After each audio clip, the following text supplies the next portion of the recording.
오늘의 설교 제목은요, 누가 나를 돕나? 라는 질문으로 시작하고자 합니다. 누가 나를 도울까요? 예나 지금이나 우리나라는요, 다른 나라도 마찬가지지요.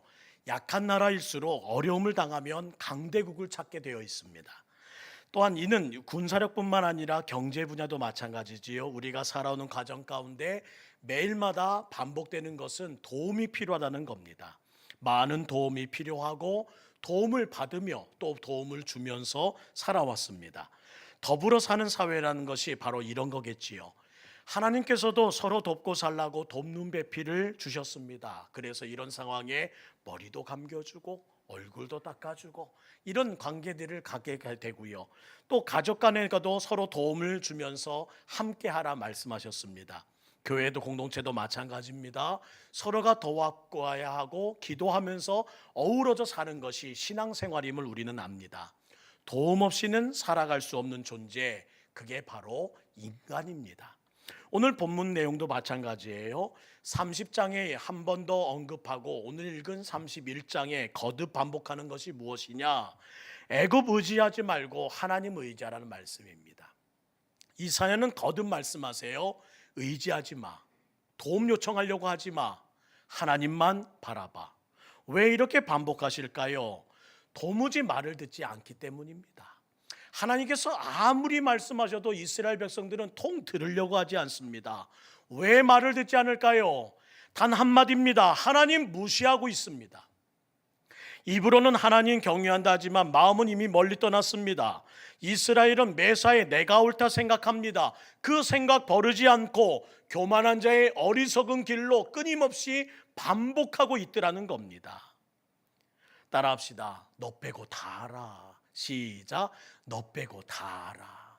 오늘 하나님께서는요, 이 바보에게, 바보 이스라엘에게 다시 한번 강조하는 거예요. 너 빼고 다 알아. 하나님께서는 이스라엘 선지 이사야 선지자를 통해 말씀하십니다. 바보짓 그만 좀 해. 너 빼고 다 알아. 오늘 우리에게도 말씀하시는 소리가 아닌가 생각됩니다. 바보짓 좀 그만해. 바보짓 좀 그만하라고. 너 빼고 다 알아. 오늘 1절 말씀 볼까요? 상반절에 이렇게 시작합니다. 먼저 상반절부터 보겠습니다. 도움을 구하러 애굽으로 내려가던 자들은 뭐 있을진저? 화 있을진저. 무슨 뜻이에요? 하나님은 이스라엘 백성에게 말씀하십니다. 애굽 도움 요청하지 마. 도움을 요청하는 게 당연한 인간인데 어찌 이것이 죄란 말입니까? 하나님의 백성인 유다가 애굽을 의지하는 것은 단지 국난을 극복하기 위한 강대국의 동맹의 의미가 아니라는 거예요. 그러면요, 하나님의 능력을 무시하고 있구나. 하나님의 역사를 너희가 기대하지 않고 있구나. 이것은 곧 배교행위란다.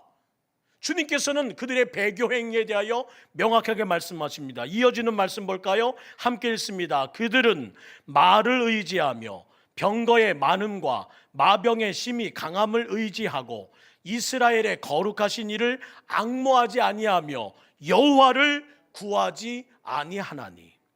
이스라엘이 애굽에게 도움을 요청했던 이유는 무엇이냐? 애굽을 강하다 믿었다는 겁니다. 믿음의 문제였다. 그들은 하나님보다 더 강한 일이 있다. 애굽이 하나님보다 더 강했다라는 믿음을 가지고 지금 도움을 요청했다는 거예요. 하나님께서는 하나님의 그 어떤 것을 믿음의 대상으로 삼은 것 허락하지 않으십니다. 용납하지 않으셨어요. 그래서 그걸 뭐라 말씀하시지요? 너희가 우상을 숭배하는구나.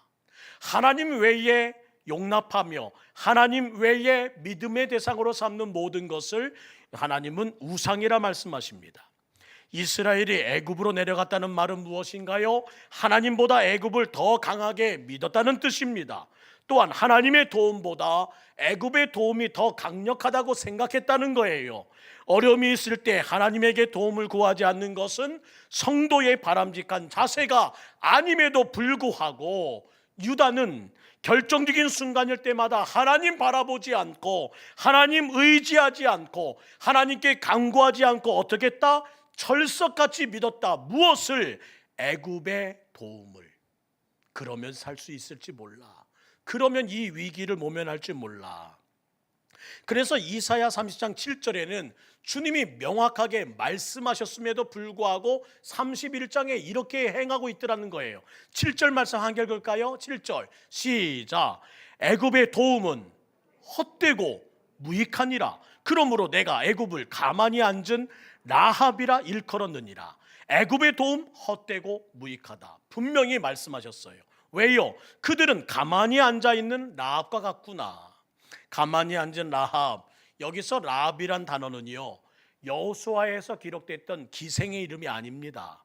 라하부, 창조 질서에 대적하는 혼돈의 세력을 상징하는 바다 괴물을 일컫는 단어예요. 하나님께서 출애굽 당시 애굽의 군대를 바다에 물리치신 사건을 관련해서 애굽을 시적으로 표현할 때마다 사용했던 라합, 라하부. 애굽은 할 수 있는 것이 아무것도 없다. 그래서 가만히 앉아 있는 라합이라는 표현을 쓰셨다는 겁니다. 유다는 강한 애굽이 자신들을 도와주리라 굳게 믿었습니다. 하지만 하나님은 그 모습을 보면서 고개를 저으십니다. 아니야. 하나님보다 법의 도움을, 하나님보다 정부와 은행의 도움을, 하나님보다 사람의 도움을 먼저 구하거나 그것을 더 신뢰하는 그 모습을 볼 때마다 주님은 우리를 향해 이렇게 말씀하십니다. 아니다. 고개를 저으신다는 사실을 분명히 깨달으셔야 된다는 거예요. 우리는 하나님을 최우선으로 믿고 우선 주님께 모든 도움을 구해야 합니다. 이것이 우선순위예요. 그때 법의 도움이, 그때 정부나 은행의 도움이, 그때 사람의 도움이 따라 붙는다는 사실을 잊지 마시고 이 순서가 얽히고 설키는 일이 없기를 주의 이름으로 축원합니다. 문제가 있으면 우리는 찾습니다. 법의 도움을 받아야 하나? 문제가 있으면 우리는 찾습니다. 정부는 뭐해? 은행에 도움이 필요하지 않을까? 어떤 사람에게 도움을 요청하지? 아니라는 거예요. 그 생각하는 그 순간 하나님은 우리를 향해 이렇게 행동하십니다. 아니야. 고개를 저으신다는 겁니다. 모든 것이 하나님의 계획 가운데 도움이 붙어야 된다는 것을 잊지 마시고 우리 동북교회는 무엇보다 하나님께 최우선의 믿음을 보여드리고 우리 동북교회는 우리 주님께 먼저 도움을 요청하는 지혜자가 되기를 주의 이름으로 부탁드립니다. 우리에게는 수많은 문제가 있어요. 이것 가지고 될까? 저것 가지고 될까? 아니에요. 그때 주님 말씀하십니다. 부탁했으니까 법적으로 풀고 우리에게 있는 은행에 도움 받고 우리에게 있는 사회 도움 받으면 사람들이 도와준다 했으니까 아니다. 저는 우리 모든 성도들을 볼 때 주님이 고개를 저으시는 일보다 고개를 끄덕이시며 그래 그렇게 말씀하시는 일이 더 많기를 주의 이름으로 축복합니다. 제가 우리 교회에서 다시 부활하기 원하는 것들이 하나가 있습니다. 그것은 뭐냐면 성경 퀴즈 대회입니다. 갑자기 표정이 다 어두워지셨습니다. 혹 문제 가운데 답을 모르면요, 성경 퀴즈 대회 때는 이 말만 하시면 됩니다. 하나님 아니면 예수님이십니다. 그게 보통 많은 답의 근거가 돼요. 하나님이 정답입니다. 예수님이 해답입니다. 저는 여러분이 모든 인생의 문제의 정답, 모든 우리의 고민의 해답은 하나님이요 예수님을 잊지 않는 여러분 되기를 주의 이름으로 부탁드립니다. CCC의 고 김준곤 목사님께서 청년들을 모아놓고 강조하신 것이 있어요. 따라합시다. 백문일답. 100가지 질문을 던지십시오. 나의 대답은 하나입니다. 그 대답은 무엇이었어요? 예수 그리스도이셨습니다. 그리고 그 한마디에 청년들은 가슴이 뜨거워졌고 그 한마디의 고백이 청년들의 얼어붙은 마음을 녹이기 시작했고 그들의 입에서부터 선포되는 예수 그리스도가 이 땅을 하나님 나라 만드는 하나님의 역사를 일으켰다는 사실을 우리는 목격했습니다. 오늘 그 역사를 다시 한번 우리 심령 안에 있기를 원합니다. 제가 외칠 때 여러분 예수 그리스도로 대답해 보세요. 오늘 이 밤에 나를 보고 가장 기뻐하실 분은 누구십니까? 우리 교회가 돌아가야 할 곳은 어디입니까? 우리 가정이 무릎 꿇어야 할 곳은 어디지요? 모든 통치자가 두려워할 분은 누구십니까? 오직 능력의 이름은 누구십니까? 완전한 구원을 주실 분은 누구시지요? 내 문제를 해결할 분은 오직 한 분이십니다. 그분은 누구십니까? 사랑하는 성도 여러분, 저와 여러분에게도 나만의 백문일답이 있어야 합니다. 하루하루 질문을 던지십시오. 그리고 그 모든 고민과 그 인생의 문제에 이 대답만 되풀이해 보십시오. 예수 그리스도이십니다. 하나님 아버지이십니다.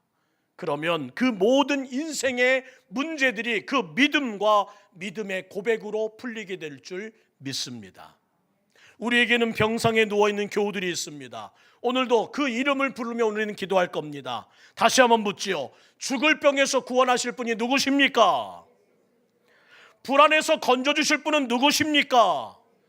결혼의 길을 걸어갈 우리 자녀들의 앞길을 책임져 주실 분은 누구십니까? 자녀의 먹고 사는 일들을 책임져 주실 나의 하나님은 누구십니까? 태의 문을 열어주실 분은 누구시지요? 우리 가정을 구원해 주실 분은 누구시지요?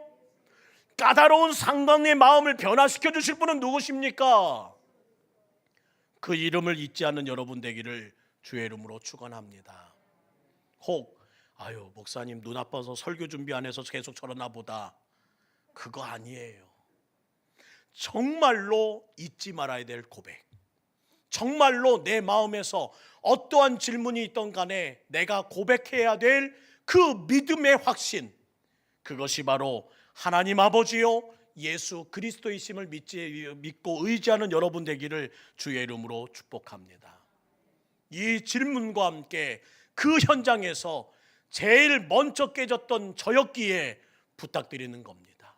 저도 예수 그리스도를 외치는 그 가운데 이 심령이 깨졌고 예수 그리스도를 찬송하는 그 자리에서 내가 꿇어앉아 눈물을 터뜨렸고 그 자리에서 내가 하나님을 향해 평생 살겠노라 서원했던 그 자리였기 때문에 또한 내 주변에서 많은 이들이 하나님을 향하여 시야가 열렸고 그의 걸음을 책임져 주실 하나님의 믿음으로 오늘도 걸어내는 그 모든 모습을 보고 있기에 우리 청년들에게, 우리 모든 성도들에게, 우리 모든 다음 세대들에게 꼭 전하고 싶은 복음인 것입니다.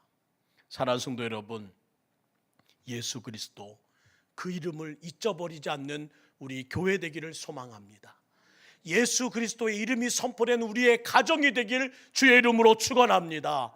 예수 그리스도의 이름이 날마다 나의 인생에 하나님의 거룩한 은혜로 출현하는 거룩한 행복이 있기를 주의 이름으로 축복합니다.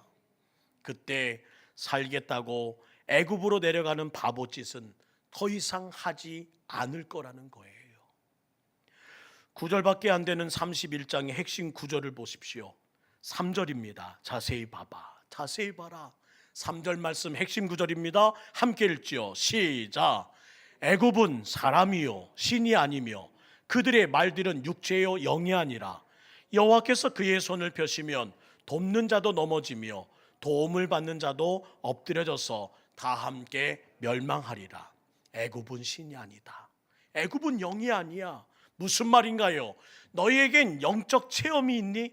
하나님을 진짜 체험한 거 맞아? 애굽 가지고는 영적 체험할 수 없고 애굽 가지고는 하나님 체험을 절대 할 수 없다는 것을 알 텐데 그런 의미라는 거예요. 영적 체험이 뭐예요? 내 안에 있는 것을 다 쏟아놓은 후에 얻게 되는 것. 따라합시다. 최선을 다한 자에게 주시는 것이 영적 체험입니다. 저는 지난 코로나 기간 동안에 최선을 다했습니다. 그리고 알게 되었어요. 하나님이 체험케 하시더군요. 주님이 목회하시는 거다. 지난 2년 동안에 많은 일들로 오락가락, 이곳에서 오라 하면 이곳에 갔고 저곳에서 오라 하면 저곳에 갔습니다. 그러면서 알게 하시더군요. 이 일은 사람이 할 수 있는 일이 아니다. 하나님이 풀어주셔야 한다. 결국 최선을 다하고 더 큰 것을 체험하기 위하게 하신 하나님의 은혜 안에 우리들은 알게 되고 알게 된 것이 바로 영적 체험이란 사실을 우리는 깨닫게 됩니다. 사랑하는 성도 여러분, 그래서 열심히 사는 분이 영적 체험도 더 잘하는 법입니다. 해도 안 되는 걸 아니까. 저는 우리 교회의 모든 분들이 해도 안 되는 걸 아는 그 목적지까지 이룰 수 있기를 주의 이름으로 축복합니다. 어설프게 해보고 안 되네가 아니라 해봐도 안 되는 것을 깨달을 때 비로소 하나님의 간섭과 하나님의 체험이 있는 거예요. 애쓰지도 않고 최선을 다하지 못한 사람에게는 자신에게 남은 그 가능성을 믿고 오늘도 묵상하거든요. 이전에 제 모습은 이랬습니다.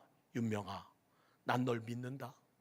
거울을 보며 아침마다, 거울을 보며 목회 현장 나오기 전마다 저는 최면을 걸었습니다. 윤명아, 나 너 믿어. 너 할 수 있지? 그러나 결국 그 모든 일에 최선을 다한 결과 얻게 되신 것은, 얻게 하신 하나님의 뜻은 무엇이냐? 네 힘으로 못한다는 거예요. 내 힘으로 안 된다는 겁니다. 그래서 주님 앞에 영적인 체험, 영적인 은혜를 갈망할 수밖에 없게 만드시더라는 거예요. 탕자가 주염 열매마저 없을 때야 비로소 깨닫잖아요. 그 가축들이 먹는 먹이 빼앗아 먹을 때만이라도 깨닫지 못했습니다. 근데 그것마저 없어지니까 그때야 비로소 뭐라고 해요? 이제 아버지께 가야 될 땐가 보다. 최선을 다해 봐도 안 되니까 나는 부족합니다. 나는 연약합니다. 나는 할 수 없습니다. 내게는 아버지밖에 없습니다.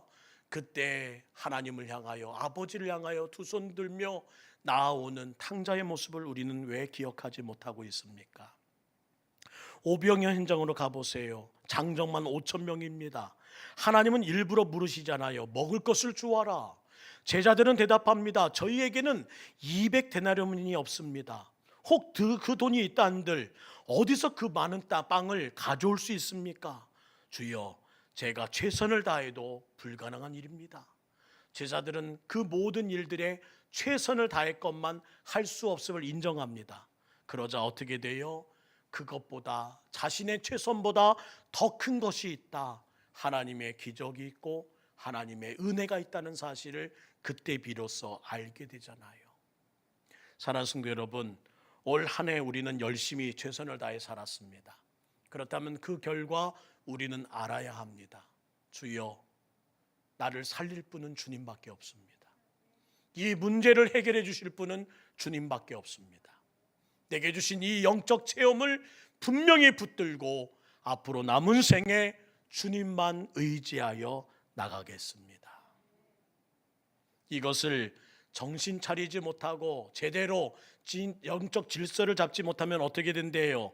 이사야 31장 3절 후반절 말씀 다시 한번 볼까요? 31장 3절 후반절.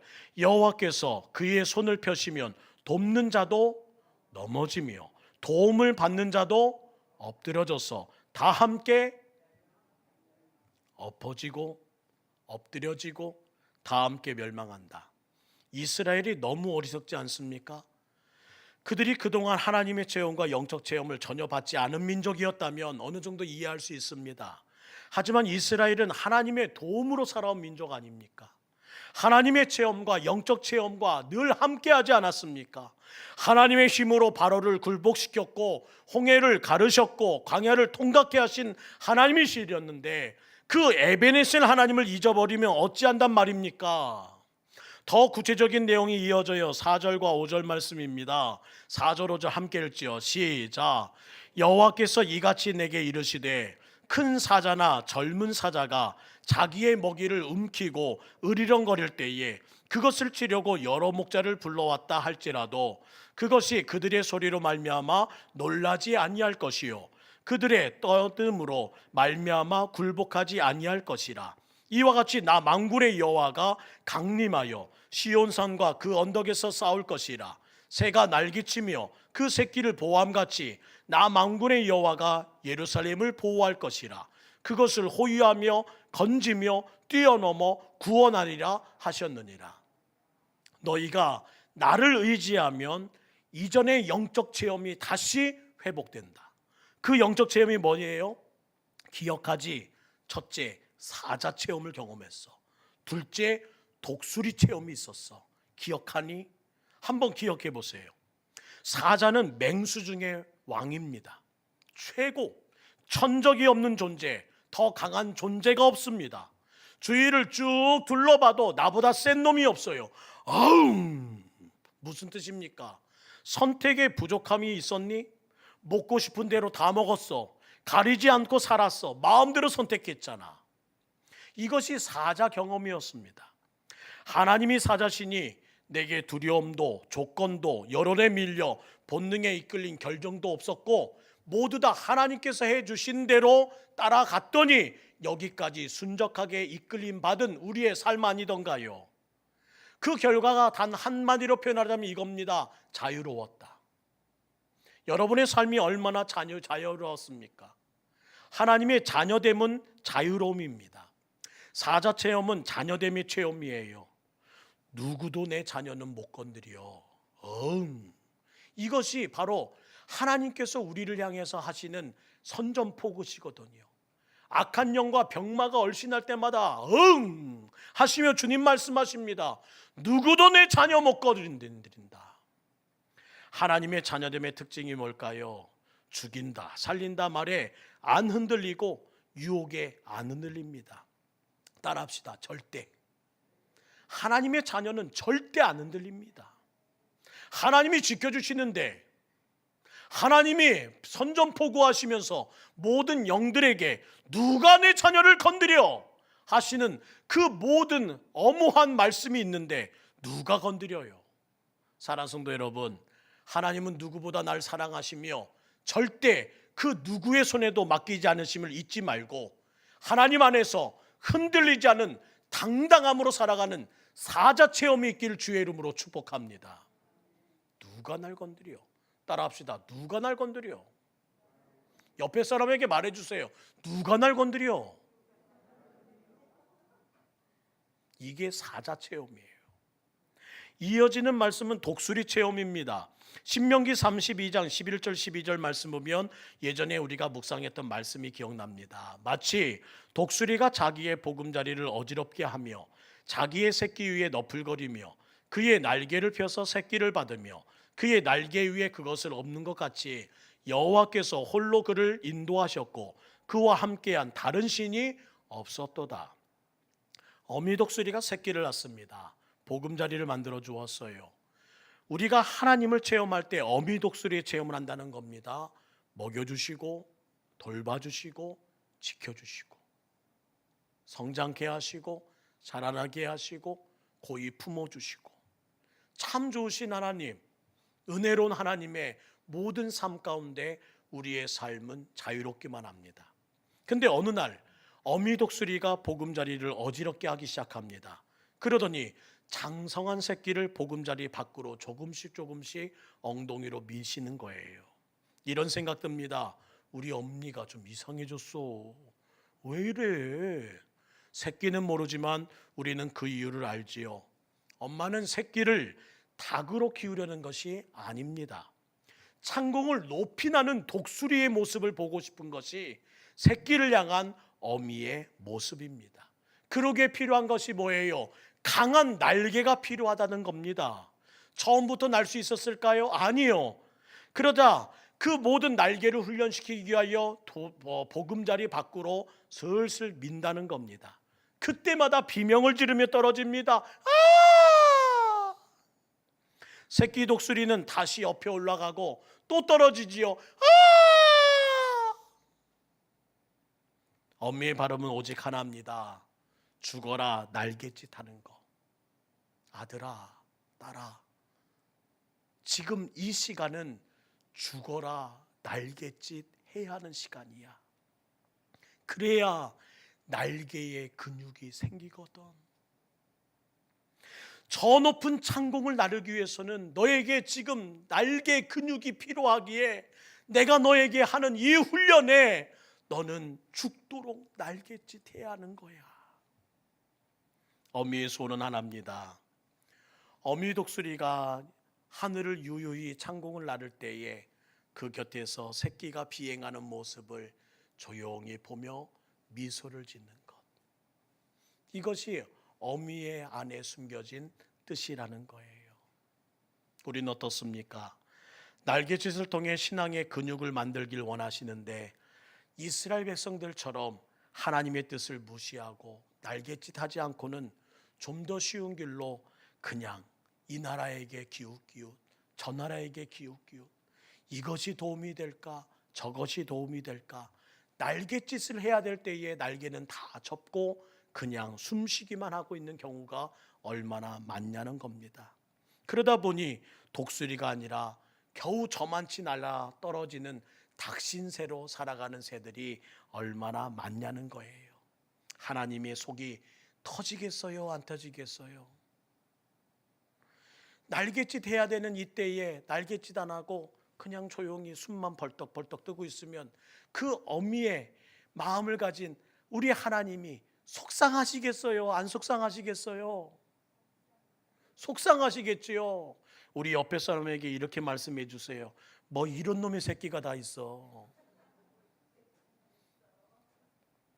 하나님은 하나님의 자녀가 제대로 된 날갯짓을 하며 함께 창공을 날는 그 모든 미소 지음을 기대하고 사자처럼 응 하는 소리와 함께 세상에 나아가 포효하며 자유를 누리는 그 영적 체험을 이어가길 원하시는데, 이 새끼란 놈은 그 모든 어미의 마음을 하나도 이해하지 못한 채 그냥 살아가니 아이고. 사랑하는 성도 여러분, 우리 교회는 그러지 않기를 소망합니다. 하나님이 원하시는 목표치에 이룰 수 있고 우리 모든 성도들은 하나님이 원하시는 모습을 가지고 오늘을 제대로 살아내는 하나님의 자녀 될 수 있기를 주의 이름으로 축원합니다. 그렇게 하나님을 믿고 나중에 분명히 강해질 것을, 나중에 분명히 날게 될 것을 믿으며 하나님의 훈련에 충성을 다하여 죽을 힘을 다해 매진할 때에 주님께서는 어떻게 말씀하세요? 5절 동사들을 보세요. 보호한다, 호위한다, 뛰어넘어 구원한다. 뛰어넘어, 파사흐라는 단어는 죽음을 뛰어넘는다, 바로 유월절 사건에 등장했던 단어입니다. 오직 예수 그리스도, 오직 십자가, 하나님의 체험과 영적 체험이 있는 그 개인과 그 나라와 그 가정과 그의 인생은 내가 보호한다, 내가 호위한다, 내가 죽음을 뛰어넘어 너희를 구원할 것이다. 사자 체험으로, 독수리 체험으로 늘 너희와 함께할 것이다. 믿으시면 아멘. 오늘 그 일을 위해 하나님이 하시는 말씀 함께 들을까요? 6절 7절 말씀 함께 읽습니다. 6절 7절 시작. 이스라엘 자손들아, 너희는 심히 거역하던 자에게로 돌아오라. 너희가 자기 손으로 만들어 범죄한 은우상 금우상은 그날에는 각 사람에게 던져버릴 것이며, 돌아오라, 던져버려라. 그 모든 것에서 내어놓고 하나님에게로 돌아와라. 지금까지 하나님의 도움 없이 어찌 살아올 수 있었습니까? 추수감사절을 앞두고 에베네셀 하나님을 잊지 않는 우리 성도 되기를 주의 이름으로 부탁드립니다. 현재 나와 함께 하신 하나님, 장래까지 책임져 주신 하나님을 신뢰하는 우리 동북교회 될 수 있기를 간절히 소망합니다. 우리의 도움은 오직 한 분 하나님이십니다. 하나님의 도움이 이 세상에서 가장 안전한 도움임을 잊지 마시고, 그 믿음을 갖는 자에게 사자 체험을, 그 신뢰의 고백을 가진 자에게 독수리 체험을 주시는 하나님을 의지하며 나아가는 우리 모두 될 수 있기를 간절히 부탁드립니다. 애굽이 신이 아니듯이 현재 내가 하나님 외에 의지하는 모든 것은 우상일 뿐이며, 하나님이 아닌 것은 하나님은 고개를 저며 말씀하십니다. 그거 아니다. 오직 예수 그리스도, 오직 십자가, 오직 하나님 체험, 영적 체험이 있는 개인과 나라와 가정과 너의 인생은 내가 보호하마, 내가 호위하마, 내가 죽음으로부터 뛰어넘어 너를 구원하마. 사자 체험으로, 독수리 체험으로 늘 함께하마. 알겠지? 오늘 이렇게 질문하시는 이 질문 앞에 이 자리와 우리 각 가정에서 예배드린 우리 모든 성도들은 이렇게 대답하길 원합니다. 따라합시다. 아멘. 아멘. 하나님 믿고 갑니다. 하나님이 하실 일들을 기대하며 갑니다. 내 앞길에는 사자 체험만 있을 겁니다. 내 앞날에는 독수리 체험이 있을 겁니다. 나는 믿고 갑니다. 이 믿음이 있는 우리의 걸음 위에 하나님께서 동행해 주실 줄 믿습니다. 추수감